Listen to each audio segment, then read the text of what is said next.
नमस्कार, बुलेटिन में आपका स्वागत है। आपके साथ मैं दीपेश बरगले। चलिए खबरों की शुरुआत करते हैं और बड़ी खबर से आपको रूबरू करवाते हैं। आज विभागों का बंटवारा होगा। विभागों के बंटवारे के बाद कल कैबिनेट की बैठक होने जा रही है। गुरुवार को सुबह 10:30 बजे कैबिनेट की बैठक होगी और कैबिनेट की बैठक जब कल हो रही है तो उससे पहले विभागों के बंटवारे को लेकर जो लंबे समय से चर्चाएं चल रही थी वो अब आज शांत होती चर्चाएं नजर आने वाली है। आज विभागों का बंटवारा कर दिया जाएगा और फिर कल सुबह 10:30 बजे कैबिनेट की बैठक होगी। तो विभागों के बंटवारे को लेकर लंबी दौर की चर्चाएं चली हैं, बैठकें हुई हैं और उसके बाद अब सहमति बनती हुई नजर आ रही है। आपको बता दें, कल ही मुख्यमंत्री शिवराज सिंह चौहान दिल्ली दौरे से वापस लौटे थे और उसके बाद उम्मीद जताई जा रही थी कि कल विभागों का बंटवारा होगा, लेकिन कल उन्होंने दिल्ली से आते ही इस बात का जिक्र किया था कि अभी और वर्कआउट करना है, उसके बाद फिर जल्दी ही ऐलान कर दिया जाएगा। तो अब आज विभागों का बंटवारा होना तय माना जा रहा है क्योंकि कल बैठक होनी है। तो और ज्यादा जानकारी के साथ हमारे सहयोगी शरद हमारे साथ जुड़ चुके हैं। शरद, क्या ताजा जानकारी?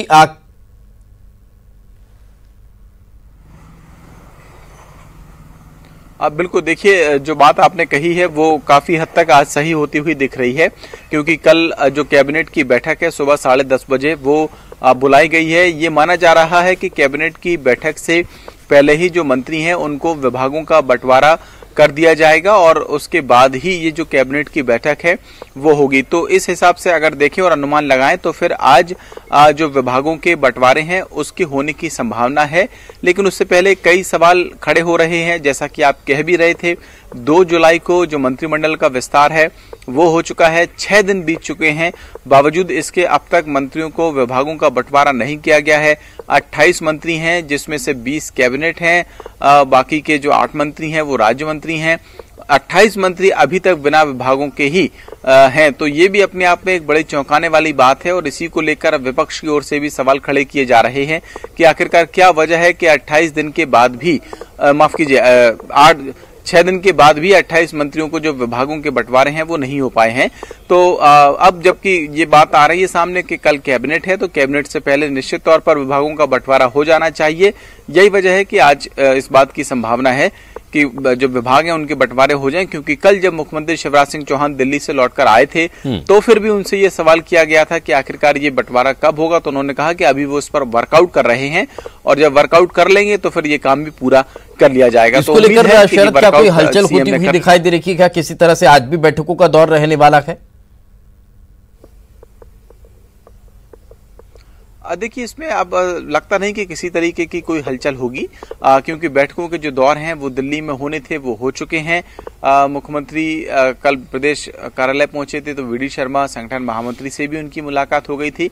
अब ये मुख्यमंत्री के ऊपर है कि आखिरकार वो कब जो विभाग हैं उनके बंटवारे करते हैं। और वैसे तो विशेषाधिकार मुख्यमंत्री का ही होता है, लेकिन जैसा कि हम इससे पहले भी चर्चा कर रहे थे दीपेश की जो परिस्थितियां हैं वो अलग तरीके की हैं। सिंधिया समर्थक भी मंत्री हैं, वो भी चाहते हैं कि उनके पसंद के विभाग उनको मिले।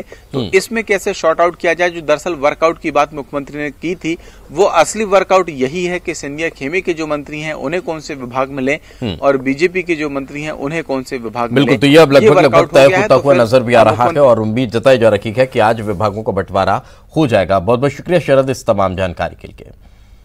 आगे बढ़ते हैं। बीजेपी ने उपचुनाव के लिए अपनी पूरी ताकत झोंक दी है। उपचुनाव के रण में बीजेपी के दिग्गज उतर चुके हैं। बीजेपी में आज वर्चुअल रैलियां एक बार फिर होने जा रही है। सीएम शिवराज सिंह चौहान, कैलाश विजयवर्गीय, नरेंद्र सिंह तोमर रैलियों को संबोधित करने वाले हैं। वर्चुअल रैलियों को ये तीनों बड़े नेता संबोधित करेंगे। दोपहर 12 बजे सावेर विधानसभा की वर्चुअल रैली होगी। मुख्यमंत्री शिवराज सिंह चौहान और कैलाश विजयवर्गीय रैली को संबोधित करेंगे। शाम 6:30 बजे सुमावली विधानसभा की वर्चुअल रैली को प्रदेशाध्यक्ष वीडी शर्मा और केंद्रीय मंत्री नरेंद्र सिंह तोमर संबोधित करने वाले हैं।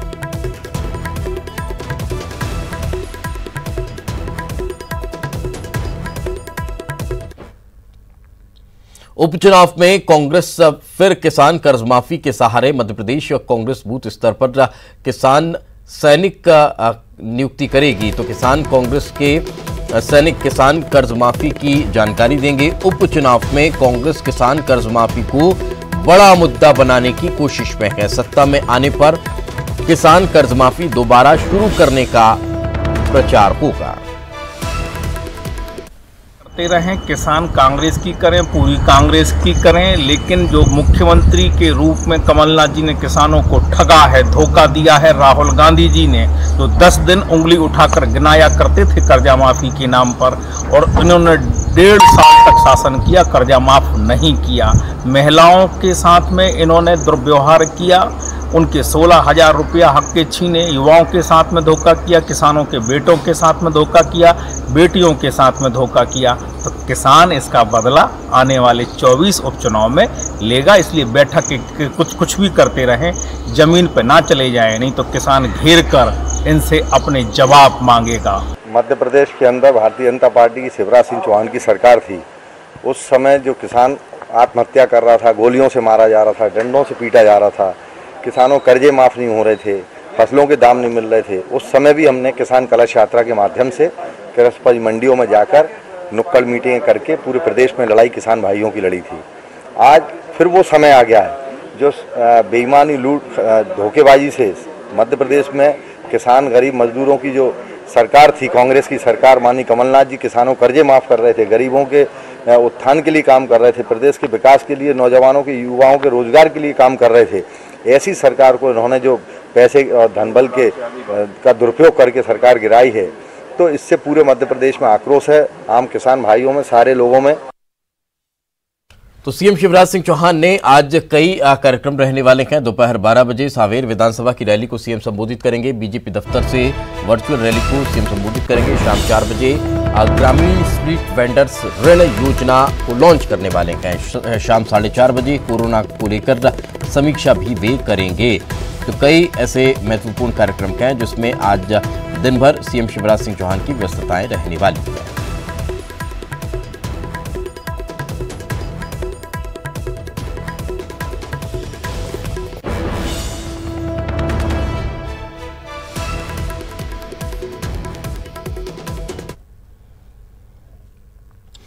आगे बढ़ते हैं, खबर इंदौर से। वन विभाग की छापेमारी देखने को मिली है। टिम्बर मार्केट में वन विभाग ने छापामार कार्रवाई की है। लकड़ी के भरे हुए 7 ट्रक जब्त किए गए हैं।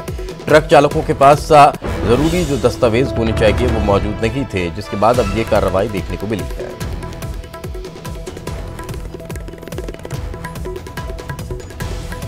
बड़ी खबर इस वक्त हम आपको बता रहे हैं, टिम्बर मार्केट में ये बड़ी दबिश दी गई है और ट्रक चालकों के पास दस्तावेज जब लेने की कोशिश की गई, उनसे दस्तावेज पूछे गए तो फिर दस्तावेज न दिखा पाने की वजह से फिर इन ट्रकों को जब्त किया गया है।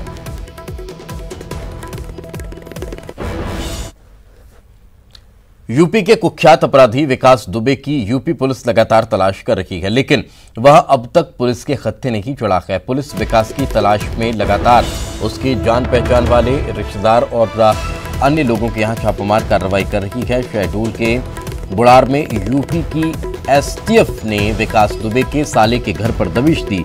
अब पुलिस साले ज्ञानेंद्र के बेटे आदर्श को अपने साथ ले गई है। उधर ज्ञानेंद्र ने शहडोल पुलिस से गुहार लगाई है। ज्ञानेंद्र का कहना है कि विकास से पिछले 15 साल से कोई संपर्क नहीं है। ज्ञानेंद्र ने पुलिस को पूछताछ में सहयोग करने की बात कही है। साथ ही आदर्श के बेगुनाह बताया है। आदर्श जो जिसे गिरफ्तार किया गया है ज्ञानेंद्र के बेटे को, उसे बेगुनाह बताया जा रहा है।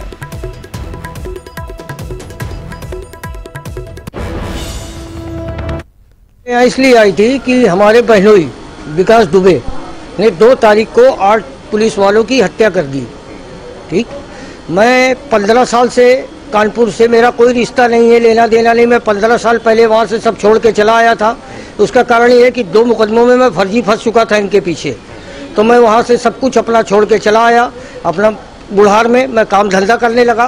कानपुर के एक वांछित अपराधी विकास दुबे के रिश्तेदार, जो कि उनके रिश्ते से साले लगते हैं, वो बुढ़ार क्षेत्र में रहते हैं, राजू निगम।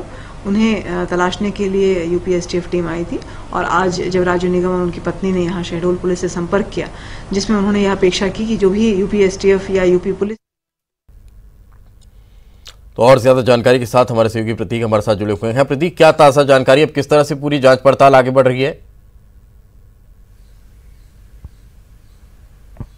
देखिए दीपेश, बड़ी अपडेट इस पूरे मामले में यह है कि ज्ञानेंद्र यानी कि जो विकास दुबे के साले हैं, राजू खुल्लर भी उन्हें कहा जाता है, उसे सुबह सुबह यूपी एसटीएफ की टीम गिरफ्तार करके ले गई है। ये बड़ी अपडेट है इस पूरे मामले में। बता दूं कि कल उनका जो बेटा था आदर्श यानी विकास दुबे का जो भांजा था, उसे यूपी एसटीएफ की टीम उठाकर ले गई थी। जब ज्ञानेंद्र यानी राजू घर पे नहीं मिले थे तो उनके बेटे को ही उठाकर टीम ले गई थी। विकास दुबे का सुराग लगाने लगातार यूपी की जो पुलिस है वो एमपी कूच कर रही है और एक एक जो मामला है, क्योंकि दो मामलों में सह अभियुक्त था जो उनका साला था ज्ञानेंद्र उर्फ राजू, उसी की तलाश में लगातार यूपी एसटीएफ की टीम 2 बार दरअसल शहडोल के बुढ़ार पहुंच चुकी थी। पहली दफा उनके भांजे को, विकास के भांजे को, आदर्श को गिरफ्तार करके ले गई थी और आज सुबह सुबह ज्ञानेंद्र यानी कि जो साला है विकास दुबे का, उन्हें भी यूपी एसटीएफ की टीम गिरफ्तार करके ले गई है। कल पुलिस अधीक्षक के समक्ष भी जो ज्ञानेंद्र है वो उपस्थित हुआ था और कहा था कि वो हर प्रकार की जांच के सहयोग के लिए तैयार है और उसने खुद कबूला था कि 2 मामले में जो शायद हत्या के ही मामले थे उसमें सह आरोपी ये था। और उसके बाद जब लगातार आपराधिक गतिविधियां बढ़ती गई तो 15 साल पहले वो मध्य प्रदेश आ गया था यूपी छोड़ करके। लेकिन क्या इन दोनों मामलों पर जमानत मिली थी या नहीं मिली थी, ये बड़ा सवाल था जिस बारे में उनके द्वारा कोई जानकारी नहीं दी गई। और लगातार चूंकि यूपी पुलिस विकास दुबे से जुड़े तमाम लोगों की तलाश कर रही है, उनके परिचितों की तलाश कर रही है, तो उसी सिलसिले में शहडोल के बुढ़ार भी उनका आना हुआ था और 2 गिरफ्तारियां या पूछताछ जो भी हम कह लें, 2 लोग अभी फिलहाल मध्य प्रदेश के जो हैं उन्हें यूपी एसटीएफ की टीम ले गई है। अब उनसे क्या पूछताछ करती है, क्या वाकई कोई सहयोग वो विकास को कर रहे थे, ये तमाम जांच के एंगल हैं। लेकिन फिलहाल जो उनका भांजा और जो साला है वो यूपी पुलिस के कब्जे में है। चलिए, बिल्कुल बहुत बहुत शुक्रिया प्रतीक इस तमाम जानकारी के लिए। तो अब जांच पड़ताल कहां तक जाती है और उसके बाद फिर क्या खुलासा होता है, ये आने वाला वक्त बताएगा। भिंड के जंगलों में ये बताया जा रहा है कि विकास छुपा हो सकता है। सूत्रों के हवाले से खबर निकलकर सामने आ रही है। औरैया से होते हुए भिंड के नया गांव तक का घना जंगल है। इसी इलाके में है विकास का पैतृक गांव बंसरी। तो यूपी में ही ये जंगल आता है। अधिकांश हिस्सा कानपुर पुलिस हत्याकांड का मुख्य आरोपी विकास को ढूंढने में जुटी हुई है और जंगल में अब तलाश की जा रही है।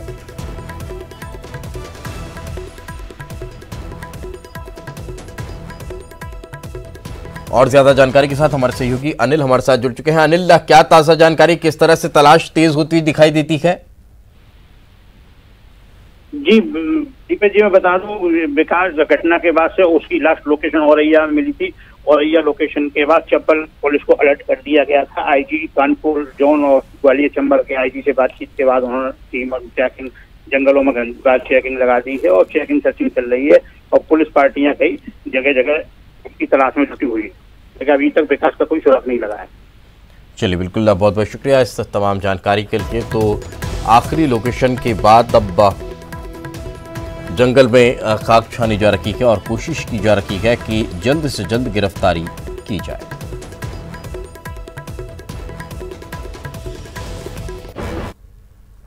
चलिए, फिलहाल रुकेंगे एक छोटे से ब्रेक के लिए। ब्रेक के बाद जल्द हाजिर होंगे। पीजिए बस्तर की कॉफी, लीजिए जशपुर की चाय, नक्सलवाद को बाय बाय। अपनी कॉफी, अपनी चाय।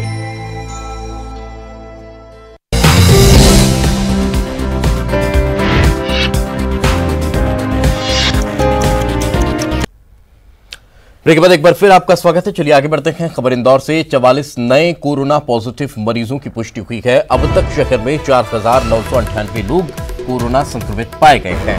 252 कोरोना संक्रमित मरीजों की अब तक जान जा चुकी है तो 875 कोरोना संक्रमित मरीजों का उपचार चल रहा है। इंदौर में आज से पान की दुकानें भी अब खुल जाएंगी, ये भी एक बड़ा अपडेट निकलकर सामने आ रहा है। तो और ज्यादा जानकारी के साथ हमारे सहयोगी विकास हमारे साथ जुड़ चुके हैं। विकास, एक तरफ पॉजिटिव मरीजों की संख्या में इजाफा हो रहा है और दूसरी तरफ अनलॉक की प्रक्रियाएं और ज्यादा रिलीफ देने वाली होती हुई नजर आ रही हैं। तो फिर व्यवस्थाओं को कैसे दुरुस्त किया जाएगा? बिल्कुल दीपेश, जिस प्रकार से लॉकडाउन के बाद से ही आर्थिक तंगी झेल रहे तमाम व्यापारी जो लोग थे, वो लगातार उनका प्रतिनिधिमंडल इंदौर जिला प्रशासन से समन्वय करके उन सभी को धीरे धीरे अपने रफ्तार पर लाने का प्रयास कर रहे थे। तो तमाम चीज़ों को खोलने की अनुमति पूर्व से दी जा चुकी थी, लेकिन कहीं ना कहीं पान के जो व्यापारी हैं वो अभी भी परेशान चल रहे थे क्योंकि उन्हें रियायत नहीं दी गई थी। लिहाजा जिला प्रशासन से बात करने के बाद ये तय किया गया कि आज से उन सभी लोगों को कुछ समय के लिए खोलने की अनुमति दी जाएगी। लेकिन इसके साथ ही ये भी खास ध्यान रखना होगा कि संक्रमण जो है वो कतई ना फैले। जो कम समय के लिए दुकानें खुलेगी, इसके साथ साथ में पान जब लगाया जाएगा या फिर जब दिया जाएगा तो वहाँ पर खड़े होकर उसका कोई सेवन नहीं करेगा, वहाँ पर स्पिट स्पॉट नहीं किए जाएंगे। इसके साथ ही वो तमाम चीज़ों का ध्यान रखा जाएगा जिसमें संक्रमण की शून्यता बनी रहे और इसके साथ साथ उनकी जो आर्थिक तंगी से जो अब तक मार खा रहे थे, आर्थिक तंगी जो झेल रहे थे, उसमें कहीं ना कहीं अब रियायत भी उन्हें मिलेगी। तो कुल मिला के जब वो वहाँ पर दुकान पर कोई ग्राहक पहुँचेगा तो इस चीज़ का ख्याल रखा जाएगा कि वो वहाँ खड़ा होकर उसका सेवन नहीं करे, प्लेट में दुकानदार उसको रख कर देगा। इसके साथ साथ में जो पान जब लगाया जाएगा तो उसमें अपनी उंगली का इस्तेमाल नहीं करेगा, उसमें किसी न किसी धातु का इस्तेमाल किया जाएगा। बिल्कुल, चलिए बहुत बहुत शुक्रिया विकास इस तमाम जानकारी के लिए। तो कहीं ना कहीं अब नए नियम कायदे भी अब देखने को मिलने लगे हैं। आगे बढ़ते हैं। ग्वालियर में कोरोना के मामले लगातार बढ़ रहे हैं। कोरोना के 69 नए केस मिले हैं। अब तक कुल 713 लोग कोरोना पॉजिटिव निकले हैं। कुल 352 लोगों के स्वस्थ होने की भी जानकारी है। ग्वालियर में कोरोना से अब तक 4 की मौत भी हो गई है। तो ये बड़ी खबर इस वक्त निकलकर सामने आ रही है। 69 नए मामले सामने आए हैं।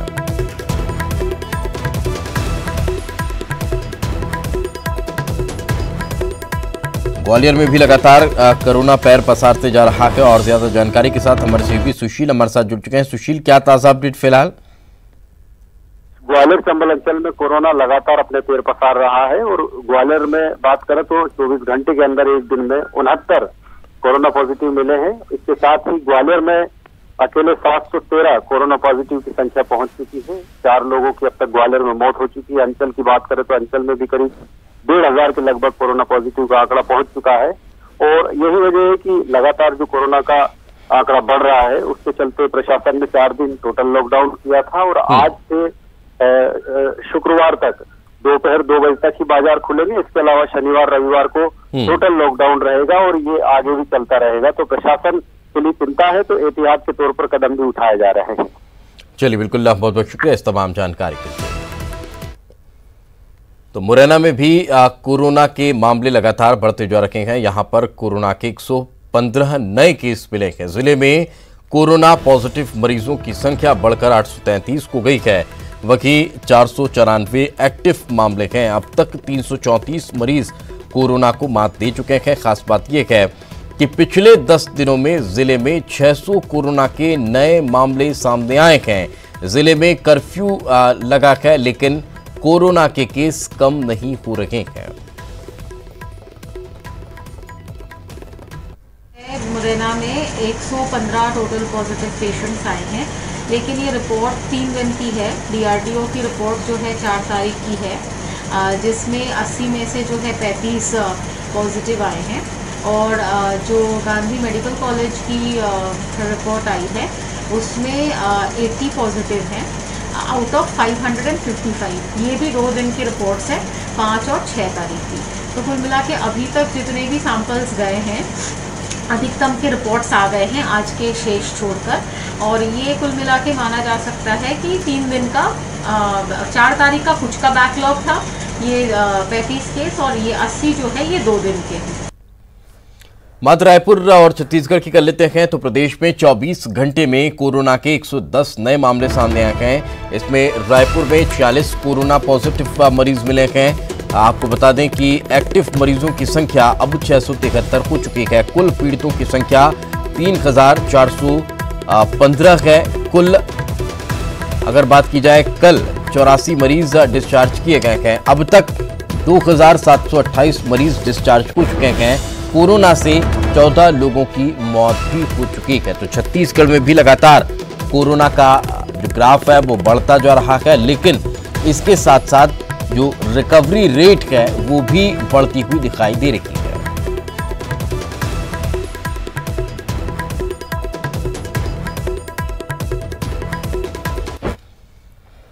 तो रायपुर में ही 8 नए कंटेनमेंट जोन बना दिए गए हैं। नए कंटेनमेंट जोन की घोषणा हुई है। कंटेनमेंट जोन की अब कुल संख्या 72 पहुंच चुकी है। रायपुर के तेलीबांधा थाना को भी सील कर दिया गया है। कांस्टेबल के कोरोना पॉजिटिव आने के बाद थाना सील किया गया है। टीआई समेत थाने के बाकी स्टाफ को भी क्वारंटीन किया गया है। तो रायपुर से ये बड़ी खबर हम आपको बता रखे हैं। 8 नए कंटेनमेंट जोन बना दिए गए हैं। कंटेनमेंट जोन की जो संख्या है वह 72 हो चुकी है।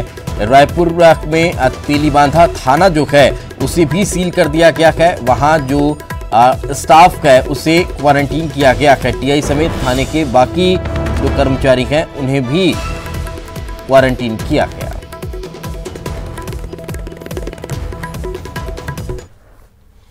इसी तरह बात भ्रष्टाचार की करते हैं। भ्रष्टाचार के खिलाफ लगातार एक्शन जारी है। प्रदेश में एसीबी ने रिश्वतखोरों पर शिकंजा कसा है। कल एसीबी ने 3 जिलों में अलग अलग कार्रवाई करते हुए रिश्वतखोरों को गिरफ्तार किया। ये 3 अलग अलग तस्वीरें आपके टेलीविजन स्क्रीन पर। पहली तस्वीर बेमेतरा की, यहां पर एसीबी ने महिला पटवारी को रिश्वत लेते हुए गिरफ्तार किया। तो दूसरी अंबिकापुर की तस्वीर, यहां पर भी रिश्वतखोर बीईओ एसीबी के शिकंजे में चढ़ा है। इसके साथ ही बिलासपुर में भी एसीबी ने कार्रवाई की और रूरबन मिशन के समन्वयक रिश्वत लेते गिरफ्तार किए गए हैं।